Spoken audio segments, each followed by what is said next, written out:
Muchísimas gracias por continuar con nosotros aquí en Sin Censura Televisión.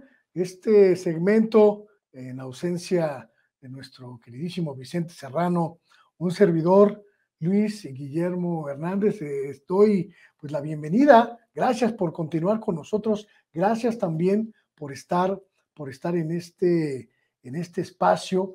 Y mire, hoy con un lujo particular, un lujo personal, que es el poder platicar con uno de los compañeros, colegas, periodistas a quienes más respeto, a quienes más admiro por su consecuencia, por su congruencia y porque ha logrado crear una carrera impecable donde lo que más abunda es la villanía y la indecencia. Un periodista con el que estábamos haciendo cuentas en la primera toma de esta entrevista, que nos salió mal y que tenía problemas técnicos.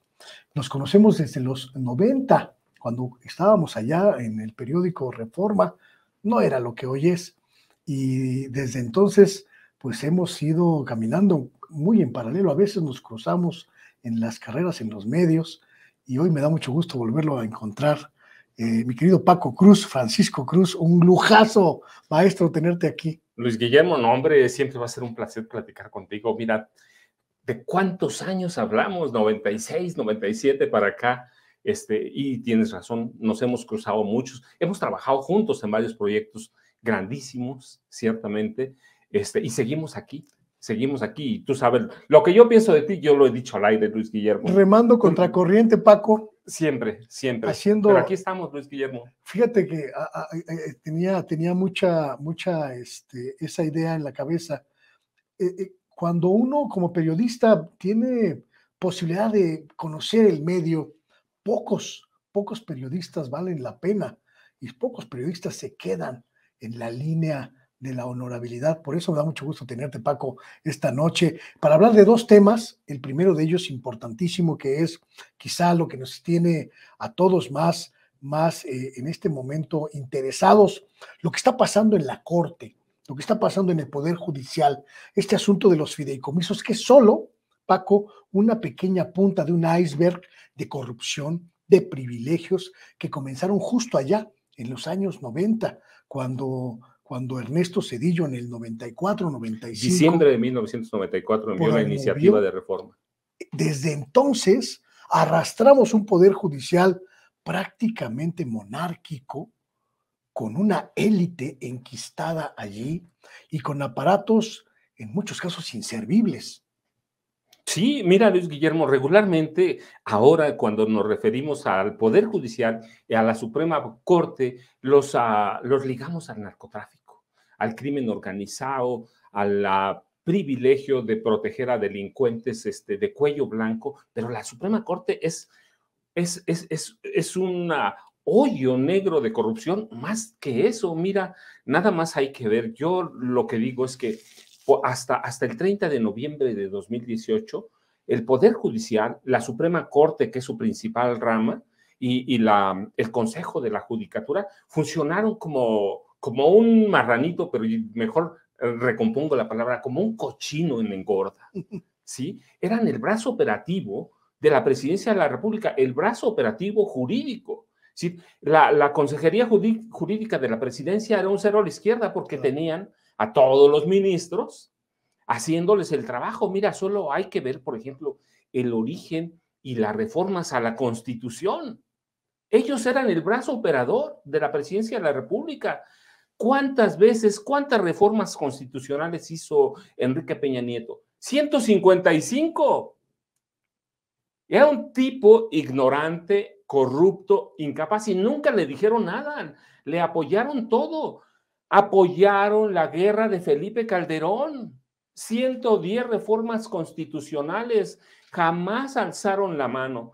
Aprobaron, poco antes de eso, aprobaron las reformas de Carlos Salinas de Gortari para desmantelar el ejido. Nunca alzaron la palabra. Hoy apenas están pidiendo que haya una investigación a través de la Fiscalía para investigar la guerra sucia. Cuando ya se murieron los principales actores, se murió Gustavo Díaz Ordaz, se murió Luis Echeverría, murió Fernando Gutiérrez Barrios, José López Portillo, y siempre fueron el brazo operativo y productor y protector de la corrupción de la presidencia de la República, de todos los desmanes. Así que no es solo el nexo con el narcotráfico y la protección a criminales, es que la corrupción va mucho más allá. Fueron el garante de la corrupción en este país, Luis Guillermo. Sí. Y en muchos casos esa garantía de corrupción estaba justificada por una interpretación a modo de las leyes, una modificación a gusto de las leyes y de los ordenamientos desde la Constitución hasta los reglamentos más insignificantes. Y quizá, Paco, no sé si tú veas esa perspectiva, el gran fracaso del modelo neoliberal haya sido un poder judicial completamente arrodillado, completamente sometido, pero sobre todo un poder judicial que engendró una élite parásita de sujetos, de individuos que no respondían en ningún sentido a las necesidades del pueblo mexicano. Mira, Guillermo, no solo que no respondían a las necesidades, a los avances que tenía la sociedad por aparte, esta sociedad dio muestras desde 1988 que quería cambiar, pero todos, el Poder Judicial validó el fraude de Carlos Salinas de Gortari y no entendieron a la sociedad, no la entendieron después, no la han entendido nunca y sí se gestan a partir de Miguel de la Madrid todo ese horror, todo ese hoyo negro de la corrupción que vemos. Mira, ha habido épocas, tú las conoces como yo, que la Suprema Corte o una élite de la Suprema Corte funciona y opera a través de los fideicomisos como un banco privado, claro, con ganancias, es decir, usureras entre ellos mismos. Ha habido casos de jueces que quiebran o van a la quiebra porque tienen préstamos usureros de un grupo, de una élite que se apropió de esos fideicomisos que hoy están en juego, ¿no? Claro. Entonces, no, el modelo neoliberal fracasa en parte también por ellos, porque nunca fueron capaces, cuando tenían capacidad para hacerlo, cuando tenían autoridad para hacerlo, de poner un freno. ¿Pero por qué no lo pusieron? Pues porque hay que ver sus cuentas bancarias. Claro. Cada año iban para arriba. Mira, 700,000 pesos mensuales. Es una brutalidad. Sus jubilaciones. Mira, yo recuerdo mucho cuando reforman el sistema de pensiones de este país, le quitan la carga al Seguro Social y nos prometen el primer mundo y nos encajan con las Afores. ¿Quién se puede jubilar en este país? Nadie.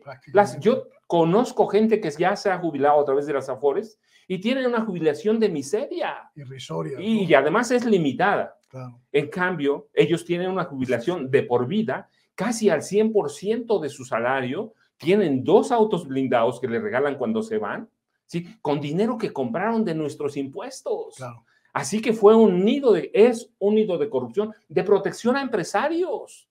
¿Qué magnate pierde con el sistema cuando tiene la protección de la Suprema Corte de Justicia de la Nación, Luis? Ninguno. Prácticamente ninguno. ¿Cómo llegamos a este escenario? ¿Cómo llegamos a esta circunstancia en la que el Poder Judicial prácticamente en su totalidad responde a intereses económicos y responde a intereses de grupos?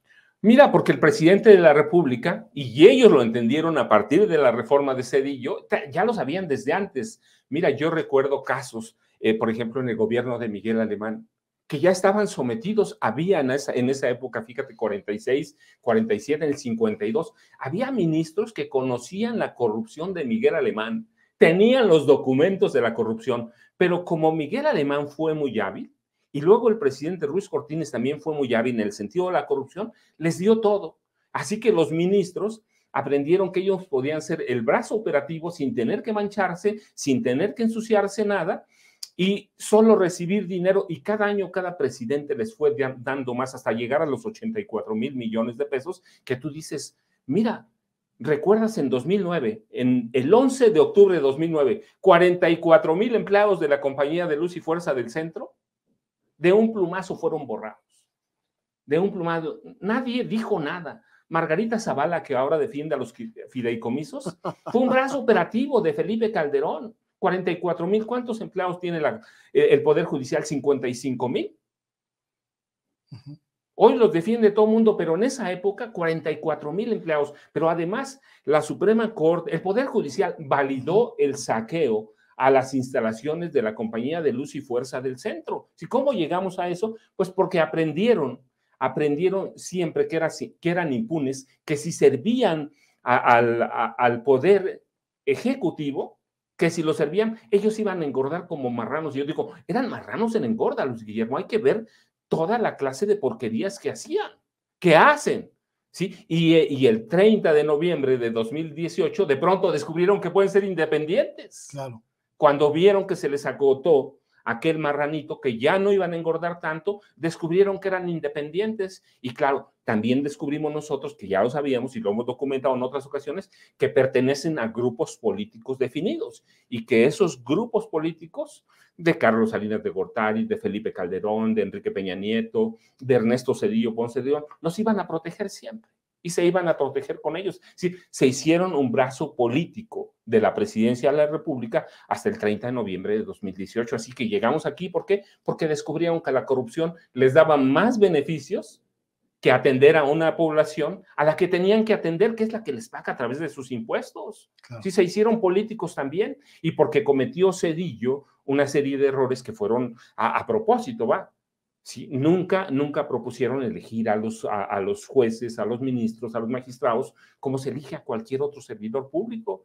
Sí, se fueron muy cómodos y comodinos. Sí, el presidente de la República siempre tenía la última palabra, y ellos se hicieron, para mí fueron siempre la consejería jurídica del presidente. A veces me daba la impresión de que ellos dictaban los cambios constitucionales, así van a ser, y cuando llegaban los asuntos a la Suprema Corte de Justicia de la Nación, ya estaban todos arreglados. Ya estaban planchados. Ya estaban bien planchaditos, así como llegamos con la protección que le dan y se hacen garantes, le dan al presidente y se hacen garantes de la corrupción de este país.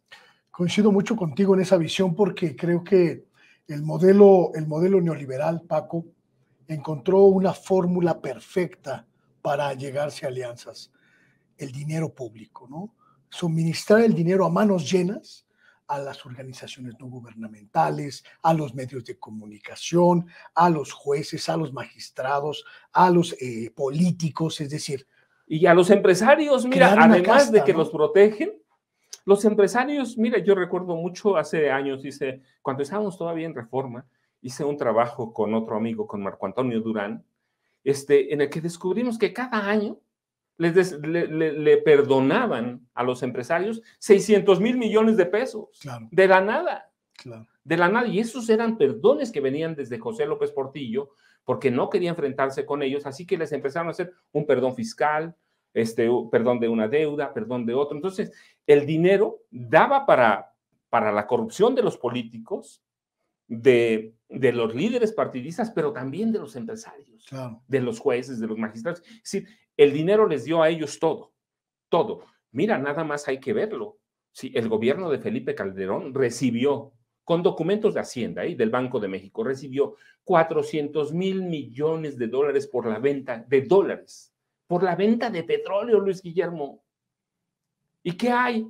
¿Cómo dejó este país Felipe Calderón? En una guerra, no declarada como guerra por él, pero no declarada o no reconocida internacionalmente porque habría tenido otras connotaciones, claro, pero una guerra. Eso nos dejaron 400,000 millones de dólares. ¿Sí? No se entretuvieron con una guerra con matanzas increíbles, que todavía no sabemos hoy cuántos muertos hubo en el gobierno de Calderón, pero nos dejaron una guerra y mientras estaba esa guerra, se robaban el dinero con el visto bueno de la Suprema Corte del Poder Judicial Federal, porque también se fueron corrompiendo. Mira, yo a veces cuando voy a conferencias les digo, no hay que ir con un ministro, con un magistrado, solo hay que ir con un juez civil. Y está al servicio del mejor postor. Y cuando tú tratas o uno trata de acusar a un juez, es imposible porque la judicatura los protege. Los protege. La judicatura los protege, no. Mira, la Judicatura Federal, el Consejo, se creó en 1995 con la reforma de Zedillo. ¿A quién han juzgado desde 95? Hay múltiples casos, por ejemplo, de acusaciones de abuso sexual. Solo uno han rescindido el contrato de un juez federal. Solo uno. Y de ahí la judicatura puede castigar severamente, puede despedir literalmente a magistrados, jueces o ministros. ¿A quién lo hace? Mira, nunca. Ellos han recurrido a medidas muy leves, aunque pueden hacerlas graves. Lo que hacen es que nos engañan, dicen, ya corrimos a tal juez, pero, por ejemplo, en Puebla, y vas a Baja California, ya está. Solo lo reasignan y nos engañan con eso. Ya no está uno, no va. ¿Por qué? Porque no tenemos acceso a la información del Poder Judicial, porque es secreta, ellos lo controlan. Pero cuando tiene problemas un juez, un magistrado, lo cambian de adscripción. Yo conozco casos múltiples que cambian, por ejemplo, de Chihuahua a Tamaulipas. Acá los encontraron con nexos con el narco y los cambian cuando los descubren. ¿Pero por qué se hacen? Porque son lo mismo todos. El que no recibe dinero del misma red. La misma red. Es una red. Y el nepotismo, eso está bien documentado. A la orden del día, ¿no? Claro. Entonces, ¿qué hicieron? Descubrieron con Miguel de la Madrid que podían hacer todo, sin ensuciarse aparentemente las manos hasta ahora que se ventilan esos asuntos. Así que el neoliberalismo nos trajo no solo el empobrecimiento de la población en general, que a eso se reduce. Podemos buscarle 1000 definiciones al neoliberalismo, pero se reduce ¿a qué? A la creación de magnates o de grupos de magnates. Sí, con Miguel de la Madrid teníamos uno. ¿Recuerdas los Garza Sada de Monterrey? Hoy tenemos cuántos después del neoliberalismo. Y al empobrecimiento de la aplicación de la ley, claro, de la administración de la justicia. Es decir, hubo una pobreza en todos los sentidos, pero nunca lo descubrimos porque nos tenían bien controlados. Recuerdo muy bien cuando la reforma aquella del Poder Judicial, se hablaba de que el Consejo de la Judicatura iba a ser pues el gran organismo rector y vigilante del Poder Judicial, que la designación, la remoción de jueces, de magistrados, iba a contar con un organismo pulcro, limpísimo, Paco, que no iba a dejar ninguna duda, porque se trataba, decían en ese momento, del paso más trascendental en la transformación del Poder Judicial mexicano desde su constitución. Y al final descubrimos que es una entidad prácticamente inútil en casi todos los sentidos. La función que tendría que cumplir, la función de revisar, la función de supervisar, la función de dar trámite a quejas y denuncias, prácticamente está inoperante. Mira, Luis Guillermo, no solo inoperante, también se corrompe. Yo te decía, ellos son los responsables de asignar o remover a los jueces. Así es. Pero yo o todos hemos descubierto que de pronto viajas a un lado y ese juez ya no está, pero viajas a otro y allá se encuentra. ¿Sí? Los castigos no existen. Lo que existe es una componenda para reasignar plazas, para tapar asuntos y para protegerse unos a otros. Entonces es una red de protección de corrupción, de protección de asuntos escandalosos, en los que nadie puede intervenir, porque es un ente, es un poder verdadero, para eso sí es un poder separado, y eso se lo dio Zedillo, eso se lo dio, y se convirtió en un ente que destina miles de millones de pesos que se van directito a la corrupción. Claro. Claro. Decía esta mañana el presidente de la República, los jueces, los magistrados, los ministros, las ministras de la Suprema Corte son gente pues con el corazón endurecido, porque prácticamente viven en una burbuja donde no entra la realidad que vivimos el resto de los mexicanos, los millones y millones de personas que pagamos por sus privilegios, que pagamos por sus percepciones, y que esta especie de lejanía total pues también ha significado un alejamiento de su función principal como garantes de la justicia y de la legalidad. Mira, Luis Guillermo, yo digo que son empresarios de la justicia. Wow. Son empresarios. Son además buenos empresarios porque se han enriquecido con eso. ¿Sí? Pero hicieron de la justicia, ¿qué? Un negocio. Salieron buenos para el business. Salieron buenos para el business, ¿sí? Y te digo, y además no es tan fácil entrar ahí. Ellos dicen, miren, tenemos una carrera, tenemos esto, hacemos toda una carrera, todos somos abogados, somos maestros, somos doctores. Sí, doctores y maestros del engaño. Mira, lo vimos ayer y en estos días con las protestas de los empleados del Poder Judicial. La gente no los quiere, pero como tú dices bien, no lo saben porque viven en una burbuja. ¿Quién de nosotros, quién no ha caído alguna vez en algún juzgado y sabe que ni siquiera defensores públicos tienen, o que esos defensores públicos sirven a los intereses de cierta élite del Poder Judicial? Claro. Entonces, ¿qué hicieron? Pues un poder que está al servicio de empresarios, pero ellos mismos son empresarios de la justicia, no son administradores, que eso debía ser una especie de administradores de la justicia. No, que son empresarios, porque ganan por todos lados. Y no, mira, es imposible de pronto documentarle la corrupción por una razón. Quizá nexos con grupos criminales sí, pero es imposible. ¿Por qué? Porque todo se queda en la cadena de mando, en los jueces, en los secretarios. Secretario va, secretario va, entonces tú acusas a un juez y te dicen, no, el que fue el secretario. ¿Sí? Es imposible. Y uno sabe que el juez o el magistrado está recibiendo dinero y que así los proyectistas así proyectan, valga, sus sentencias con el dinero en la mano del que más tiene. Esta discusión que terminó con la eliminación de los fideicomisos de una parte de los fideicomisos del Poder Judicial en la votación que se llevó a cabo en San Lázaro el martes por la noche, Paco, regresó a el primer plano la necesidad, la urgencia de revisar a fondo a todo el Poder Judicial, de volver a poner en el primer plano, en la primera línea de urgencias, la necesidad de reformar, de transformar, de cambiarle la faz por completo al Poder Judicial. Pero me pregunto si esto es posible en un ambiente en el que pues prácticamente estamos disputando pues las narrativas a un conjunto de medios completamente apegados a la narrativa del viejo régimen. Mira, Luis, no y sí. No y sí, es muy complicado, ciertamente, pero tenemos elecciones en 2024 y esa narrativa de los viejos periódicos y los viejos periodistas o lo que llaman los medios masivos de comunicación también tienen sus límites. Claro. Tienen sus límites porque nosotros ya lo vivimos en 2018. Toda la narrativa contra López Obrador no funcionó. La gente salió a las urnas. ¿Cuánto le va a funcionar a la narrativa, a esa vieja prensa?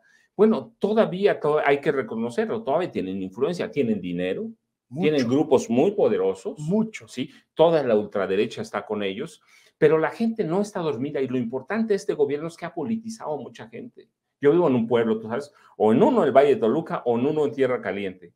Y la gente en ocasiones va por mí para ver la mañanera y que les explique qué está pasando. Sí hay una penetración real de las nuevas plataformas informativas. Quizá falten o en algunas se abuse, pero sí hay una influencia real de las nuevas plataformas de educación. Bueno, de información tú y yo estamos aquí y hay que ver cómo se difunde. Y mira, yo digo, mientras haya esto, hay esperanza de que la información real va a llegar a mucha gente. Casi cada mexicano tiene uno de estos. Claro, también del otro lado hay una guerra claro, informativa. Brutal. Sí, y escandalosa. Pero también hay la posibilidad de que salgamos a las urnas, de que vayamos y de que entendamos que este es el momento, no el de López Obrador.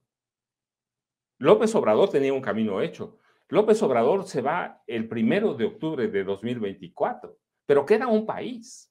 Y ese país tiene que salir a votar. ¿Va a salir? No lo sabemos. Pero sí, yo digo, mientras tengamos esto, hay la esperanza de que la información real va a llegar a la gente. ¿Tú crees que es una buena idea que Claudia Sheinbaum tenga entre sus primeras ofertas de campaña la transformación del Poder Judicial? Sí, absolutamente sí. Así, mira, yo lo vi ahora en las manifestaciones, ¿sí? La gente no los quiere, no los Hay un quiere. repudio Entonces, real. sí, claro, pero es por eso, porque todos hemos resentido y sentido en algún momento la soberbia de estos que yo llamo empresarios de la justicia. Claro, Acercarte a un juez es imposible. completamente. ¿Sí? Te acercas a los secretarios de acuerdo, a un juez nunca, a un magistrado olvídate, jamás viven en una burbuja aislados con un proyectista que les hace todo. Así que yo sí creo que hay condiciones para impulsar la transformación o para consolidar la transformación desde el poder, a través de llamados a reformar el Poder Judicial Federal. Y eso repercutiría en los estados, que es lo mismo. Es decir, el problema que tiene el Poder Judicial es que no solo es en Ciudad de México, sino todo el país hay una mala reputación de la justicia. Todo mundo sabe a qué intereses sirven. ¿Se va a contrarrestar la información de la vieja prensa? No lo sé, pero sí entiendo que hay un repudio real y que se vio en estos días al Poder Judicial, un poder que sale a incitar la violencia por primera vez. Y yo digo, qué padre, ¿no? Antes teníamos que salir nosotros, hoy salen ellos. Sí no hay una identidad de la sociedad con ese órgano responsable de administrar y aplicar la justicia en este país. Así que creo que sí puede servir como una de las banderas de la cuarta transformación. Hay un elemento que me parece sumamente importante en esta discusión, Paco, y creo que quizá sea el punto más espinoso. La resistencia que va a crear este intento de transformar el Poder Judicial. Ya lo dijiste, tienen a los empresarios, tienen a las oligarquías, tienen a los medios, tienen a todo este grupo del viejo régimen que que posee en el Poder Judicial su último bastión de poder y que lo va a defender, pues quizás hasta a muerte. No, sí, no, eso es evidente, es clarísimo, de tal forma que se ha convertido el Poder Judicial en un verdadero político, en un verdadero partido de Es un oposición. partido de ¿Sí? La oposición.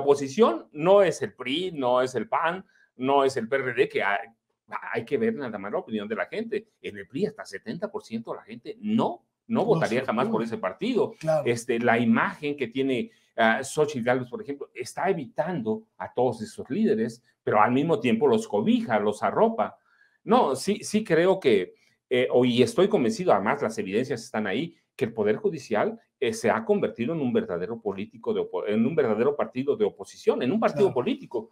Pero, ¿qué puedes hacer eso? Le falta un elemento que es clave en todo este proceso, la población. Ciertamente tienen dinero, tienen a los empresarios, pero eso los tenían en 2018, los han tenido estos 5 años y no han avanzado un ápice. Hay que ver nada más el mapa electoral del país. Lo vimos en el Estado de México reciente. Lo vimos hasta dónde llegó su capacidad de influir. Ellos culpan al abstencionismo, siempre lo hemos tenido. El nivel de abstencionismo en este país llega a 40, a veces 50%. O sea, no es que perdieran porque la gente se abstuvo de ir a votar, es que antes tampoco votaba.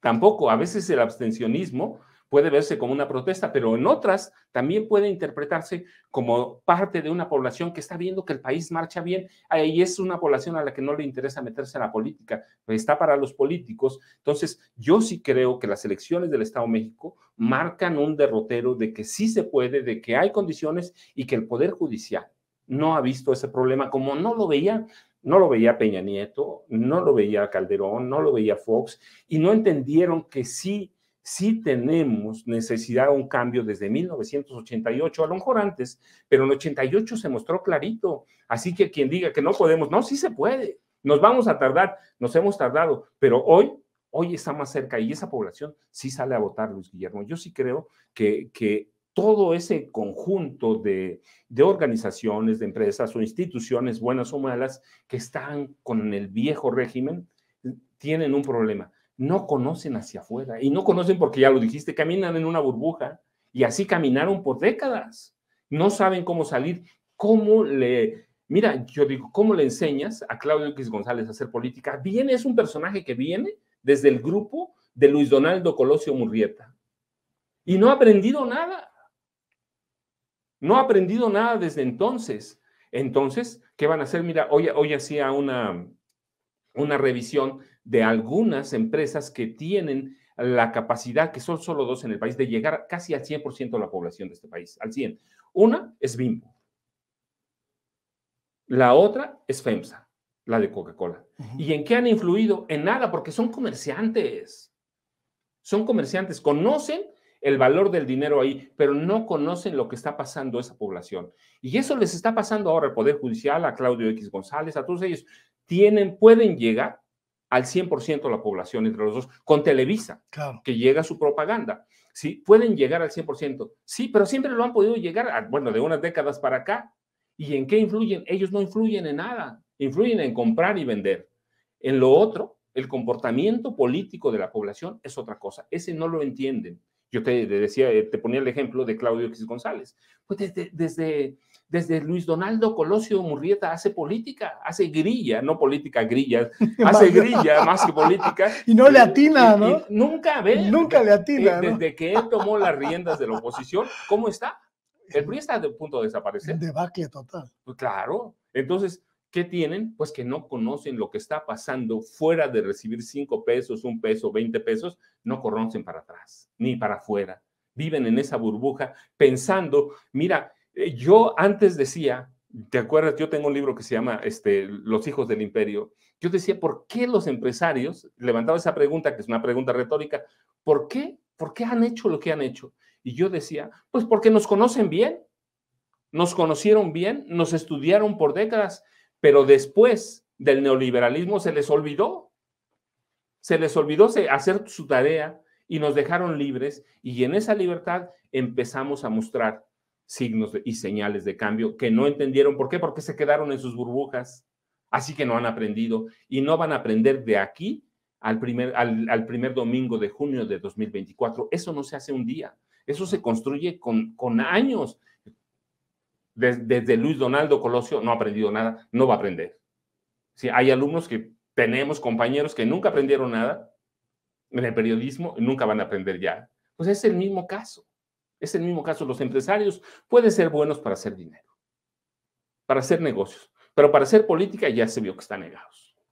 Quiero aprovechar que estás aquí, mi querido Paco, antes de que se nos vaya el tiempo de este segmento del programa, porque el pasado 16 de octubre se cumplió el primer mes del gobierno de Delfina Gómez en el Estado de México, y tú que has escrito algunos libros muy interesantes sobre el Estado de México, como aquel de Negocios de Familia. Negocios de Familia. Que famoso te hizo además, ¿no? Sí, fue mi primer libro, entre los más vendidos. Mira, y tú me lo dijiste un día, yo recuerdo. Me acuerdo muy bien. Sí, me dijiste, oye, ¿ya viste que tu libro está entre los más vendidos?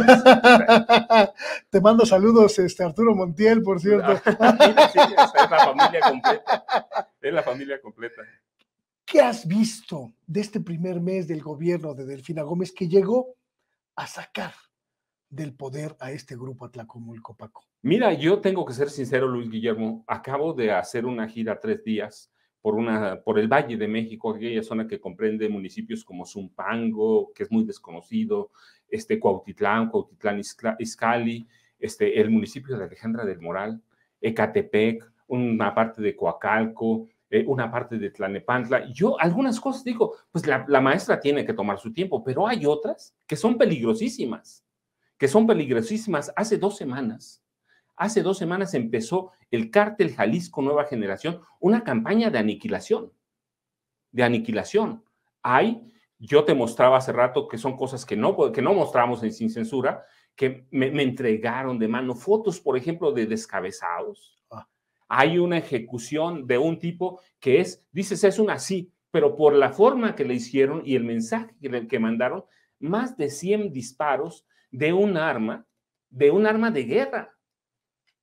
Y una policía que todavía no tiene control de las nuevas autoridades. Y yo luego levanto la pregunta inmediato, mira, o por corrupción o por complicidad o por desconocimiento. Andrés Andrade y Horacio Duarte todavía no toman control. La policía del Estado de México es un monstruo, no como el de la Ciudad de México, que tiene 100,000 elementos, tiene entre 25,000 y 30,000 elementos, dispersos en 125 ayuntamientos que están alejadísimos del centro. Yo digo que todavía, en ese sentido, en la cuestión de seguridad, todavía no le toman el ritmo. Yo lo recordaba ayer en una plática con estudiantes y en otras pláticas les decía, en algún momento yo recordé que Andrés Andrade fue acusado en su momento de filtrar información de seguridad nacional a grupos del crimen organizado. Yo decía, cuando lo nombraron, yo dije, hay que tener cuidado. A mí me preocupa mucho y me preocupa mucho todavía. ¿Por qué? Porque un mes después todavía no tienen el control. No tienen el control de lo que está pasando. En esa zona que visité, no he ido para el sur, que me gusta mucho y a donde tengo familia, pero en esa zona de Zumpango, Cuautitlán Izcalli, hay verdaderamente una campaña del Cártel Jalisco Nueva Generación para aniquilar a todos los grupos que hay ahí. Y te enseñaba las mantas, te enseñaba esas cosas, esos mensajes que mandan, que son mensajes para la gobernadora, porque yo recuerdo que le entregaron ellos mismos, le entregaron una carta. Policías de aquella zona le entregaron una carta a la maestra Delfina. Si la recibió ella o no, eso es otro problema.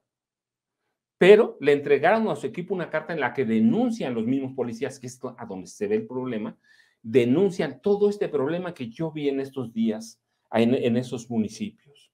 En esos días que me reuní con policías, no con los comandantes, que esos son otra cosa, ¿no? Y ya hay una carta que le entregan a la maestra Delfina y todos esos problemas hoy siguen. Hay comandantes en Cuautitlán, en Tultitlán, que le ordenan a los agentes que tienen bajo su mando no salir a trabajar.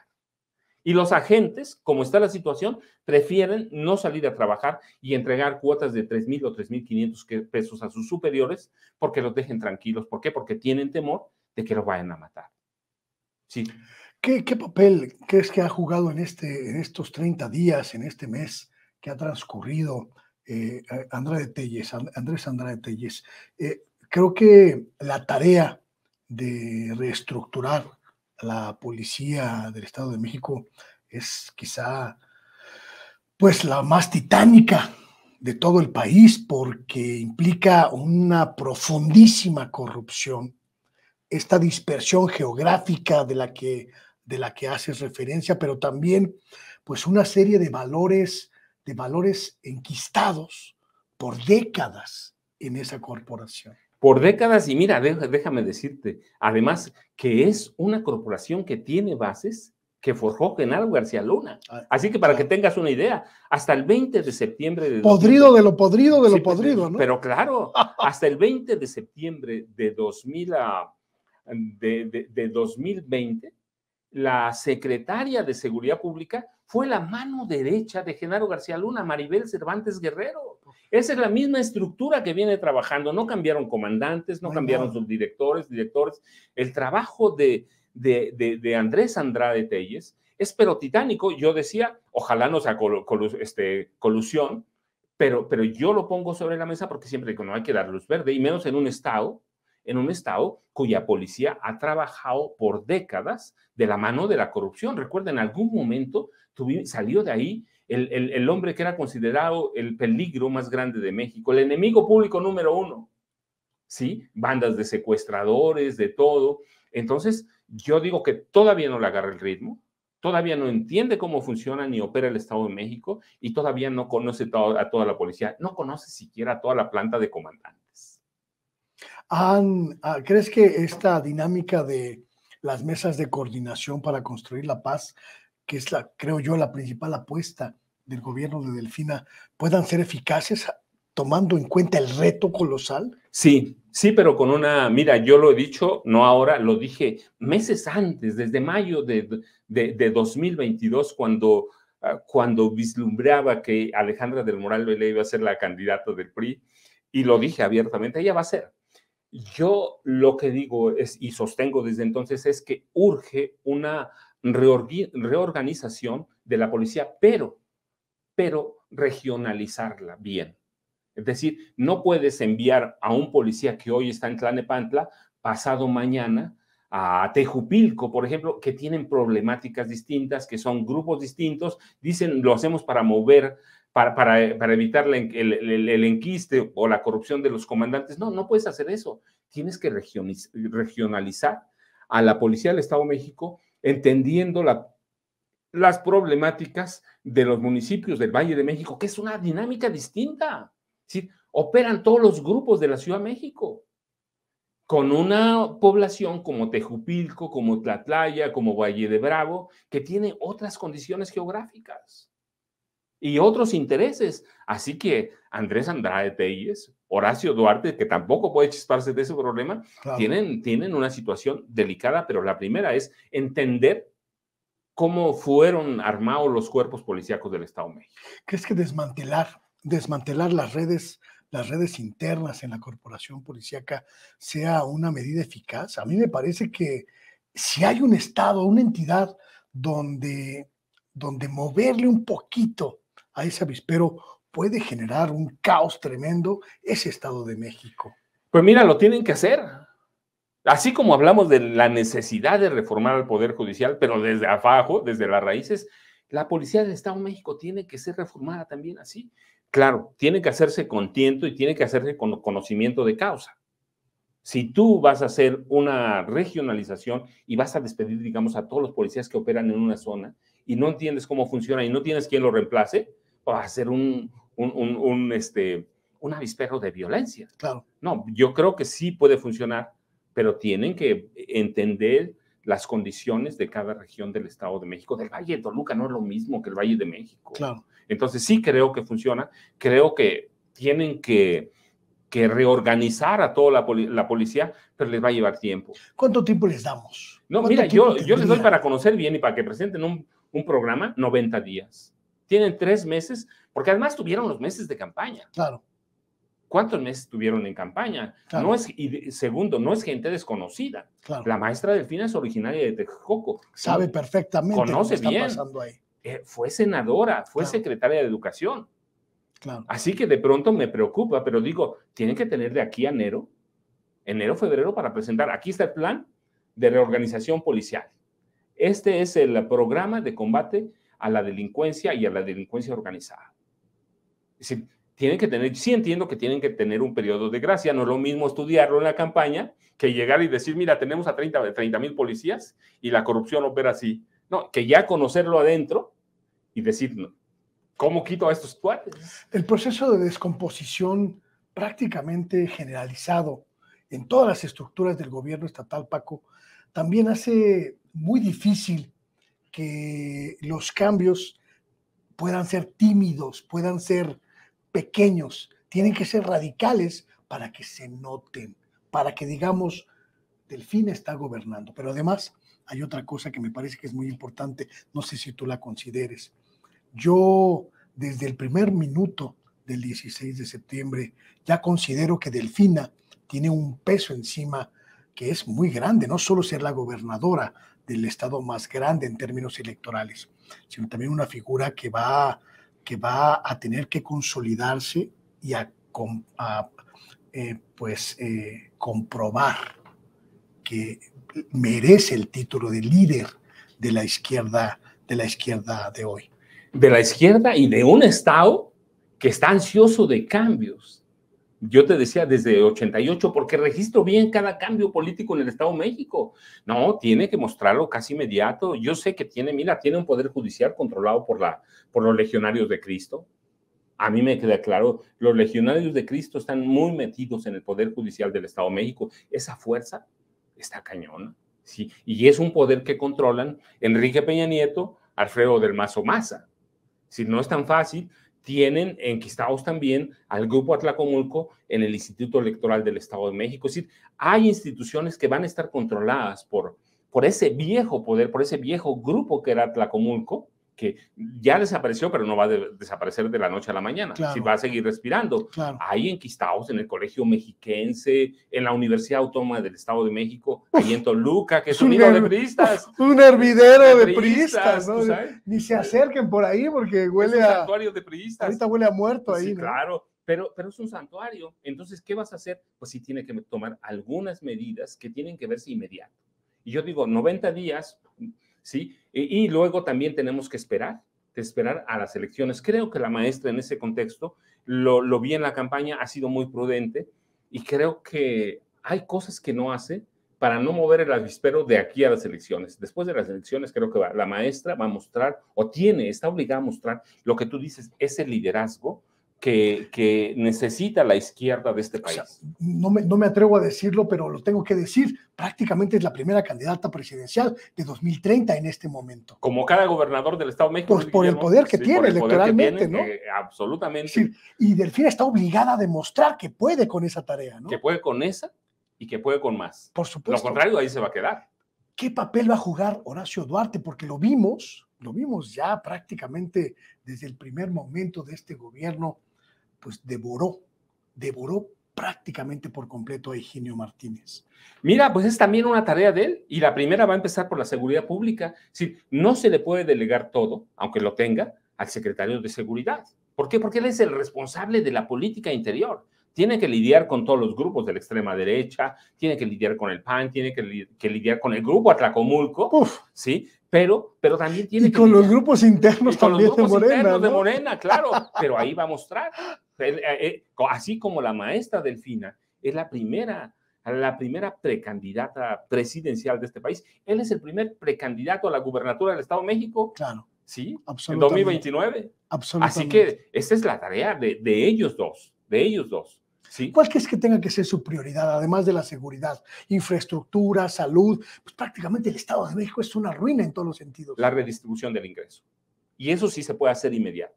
Claro, tiene que lidiar con un grupo empresarial grandísimo. El Estado de México tiene 2 de las 3 zonas industriales más importantes de este país. La otra está en Nuevo León. Exacto. Pero es el Estado más desigual de este país. Absolutamente. Más desigual, más del 50% de la población vive en la pobreza.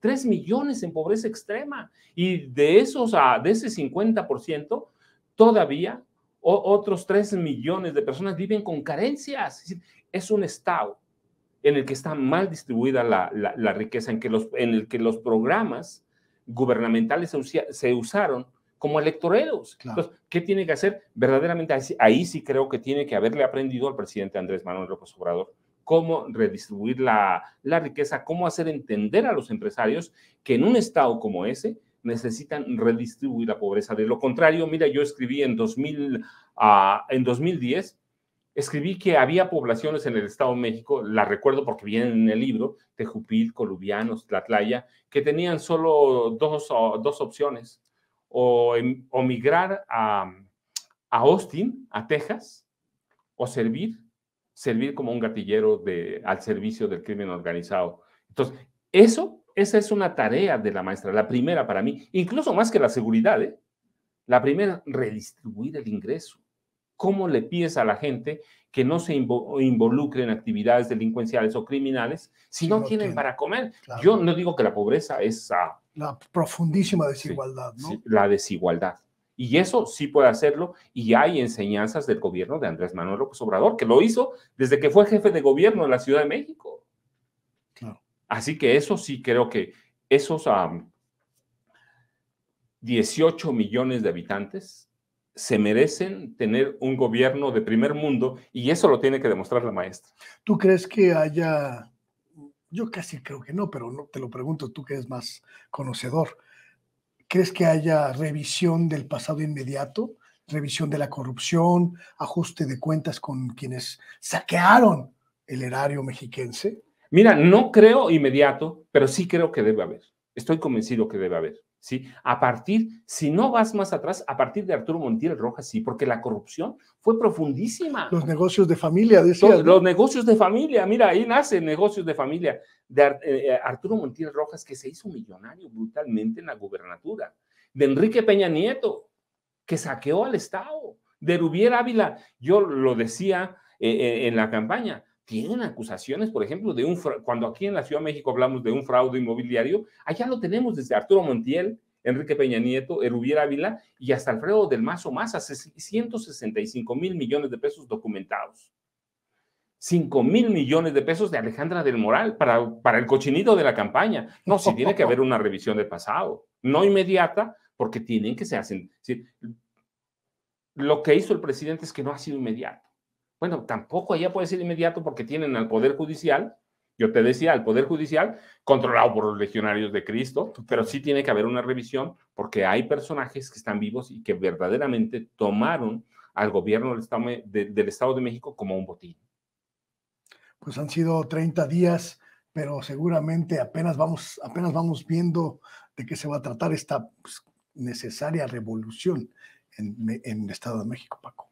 Pues mira, yo creo que empieza y la vamos a ver en 2024 y a partir de ahí yo creo que se acaba todo o cualquier periodo de gracia que tenga la maestra. Entiendo que tiene que lidiar con un sindicato, con un grupo magisterial, que más de 120,000 empleados, de 300,000 que tiene el gobierno central del Estado de México. Es una locura. Tiene que lidiar con todos los órganos electorales que responden al grupo Atlacomulco desde 1995. De tarea titánica, uf. Total, y la pobreza, bueno, no la pobreza, la redistribución del ingreso, claro, sí tiene problemas gravísimos, claro, y los tiene que enfrentar inmediato. Pues mi querido Paco, ha sido un verdadero placer platicar contigo esta noche aquí en Sin Censura Televisión. Y oye, por cierto, ¿cómo van tus libros? Cuéntame. Luis Guillermo, mira, no, pues yo qué puedo decir, la gente es muy generosa conmigo, muy generosa. Te lo mereces, mano. Muy generosa. Yo platicamos al principio, te decía, negocios de familia, que tú llegaste y me dijiste, está entre los libros más vendidos. Aún Negocios de Familia, que es mi libro que se vendió más rápido, se terminó en un mes. Luego, con La Guerra que nos ocultan, también fue un libro que pegó inmediato. Y luego García Luna, Señor de la Muerte. Pero Las Damas del Poder, Luis Guillermo, que presento, por cierto, el jueves, discúlpame, el próximo viernes a las 6 de la tarde en la FIL del Zócalo. En 2 semanas ya no había. ¿A qué hora lo presentas? A las 6 de la tarde. 6 de la tarde, el viernes. En la FIL del Zócalo. ¿Viernes qué? 19, 20. Viernes 20. Sí, y luego voy a estar el 28 de noviembre en la FIL de Guadalajara, presentándolo también. Y ahorita estamos ya reimprimiendo la 4ª reimpresión, valga la pena, imprimiendo la 4ª reimpresión. Así que. Las Damas del Poder. Las Damas del Poder. Pues sí. Felicidades, mi querido Paco. Ese es el premio justo por tu trabajo, impecable siempre. Luis Guillermo, pues yo que digo, mira, la verdad es que todos mis libros me gustan, unos por una cosa u otros por otra, pero es un cariño porque yo digo que, a veces lo digo en broma, a veces en serio, pero es que debía ser una coautoría de mi mamá conmigo, porque nace de los recuerdos de mi mamá o de lo que yo recuerdo que platicaba mi mamá en la cocina que teníamos ahí en Garibaldi, en San Camilito. Vivíamos, fíjate, a 3 casas del Tenampa vivíamos en una vecindad que sigue ahí de pie. Y mi madre platicaba, y yo lo he platicado, siempre lo digo porque es bien importante. A veces me lo preguntan. Mi padre era uno de los comandantes del Cuerpo de Granaderos de Ciudad de México, así que algo sabía. Algo tenía. Y no lo estoy limpiando su imagen. No. Mi padre hizo su carrera, yo lo adoro porque como era mi padre, pero cuando hago una revisión de él también digo lo mismo, igual que todos, pero debía ser una coautoría con mi mamá, o es un homenaje a mi mamá, también como a mi hijo mayor, pero la gente es muy generosa conmigo. Te lo ganaste. Muy generosa, me va a ver. Apenas estuve en Monterrey y de veras yo decía, ¿quién va a venir hasta ahora? No, abarrotaron el auditorio en el que estaba. Estuve 1 hora, y debo ser más agradecido con eso, 1 hora firmando libros. La última persona que estuvo en la fila, 1 hora esperó para que yo le firmara 1 hora. ¡Wow! Así que debo ser muy agradecido. Absolutamente. Te lo ganaste, mi querido Paco. Muchísimas gracias. No, hombre, Luis Guillermo, siempre es un placer platicar contigo. ¿A dónde nos encontremos?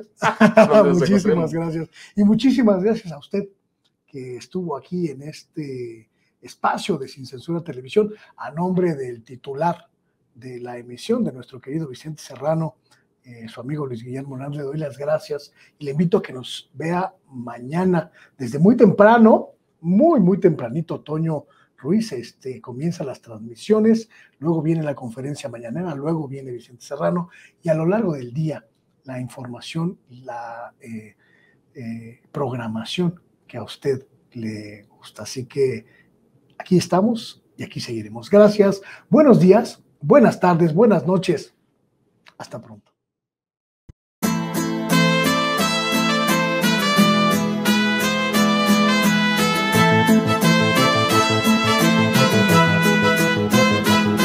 Hay una prensa que aplasta el pensamiento y asegura la paz para el tirano, prensa basura. Hay otra prensa que es luz y claridad en la noche oscura. Hay quien tiene remedio y hay medio sin cura. Hay una prensa que nutre la perfecta dictadura y le declaró una guerra abierta a la cultura. Hay otra prensa dispuesta a enfrentarse a esta locura, sincero, sin pero, sin miedo y sin censura. Hay una prensa sin vergüenza que dispensa ofensas a una masa densa que desconoce qué piensa. Si cambia de discurso buscando que no se note, porque no llegó la pauta, la payola ni el chayote. Corporaciones contabilizando acciones a la hora de esconder o pregonar sus posiciones, dejando trascender suposiciones, chimentos o pariendo mentiras sin ningún remordimiento. La libertad de prensa, la libertad de empresa, la libertad expresa de los dueños de la imprenta, propensa a dar batalla en pos de su codicia a quien venga y dé la talla en la lucha por la justicia. Desquicia, son mentiras, no noticias, pero hay otra prensa de verdad que no es ficticia. Hay otra prensa que es caja de resonancia del padecer del pueblo y conoce sus circunstancias, que entiende que el presente no da gracia, que entiende que la pugna es entre mafia o democracia, que extiende su mano y prende el fuego en el llano, enciende troyanos, tiende calor humano. Sin caretas, profetas de la protesta, y el vil metal no los distrae de la meta. La cancha está inclinada y los recursos del poder para hacer que se transmita su discurso no tienen límite, siempre es el interés y la mano generosa del lacayo que los imite. Quien critique a esta máquina perversa sentirá balas de cerca, será blanco de sus fuerzas. Harán que se retuerza su estructura, si no alcanza seguirán por la censura. Fifi, cheto, fresa, presa, desalmada cabeza, besa su alteza, profesan promesas de esas que sabemos pronunciar y no progresan. Me temo que vemos el mal supremo y decir la verdad se convirtió en deporte extremo. Son demonios demostrando su temor, el demos, el pueblo, su único bemol. ¿Será el sol que ilumine la comunicación o el Seol que confine a la persecución? Porque un pueblo que ignora no puede ser feliz. Una prensa y otra prensa, ¿cuál vas a elegir? ¿Cuál vas a elegir? ¿Cuál vas a elegir? Sin censura, Daniel De Vita en el micrófono. Le de esta en la casa. Hay una prensa que aplasta el pensamiento y asegura la paz para el tirano, prensa basura. Hay otra prensa que es luz y claridad en la noche oscura. Hay quien tiene remedio y hay medio sin cura. Hay una prensa que nutre la perfecta dictadura y le declaró una guerra abierta a la cultura. Hay otra prensa dispuesta a enfrentarse a esta locura, sincero, sin pero, sin miedo y sin censura.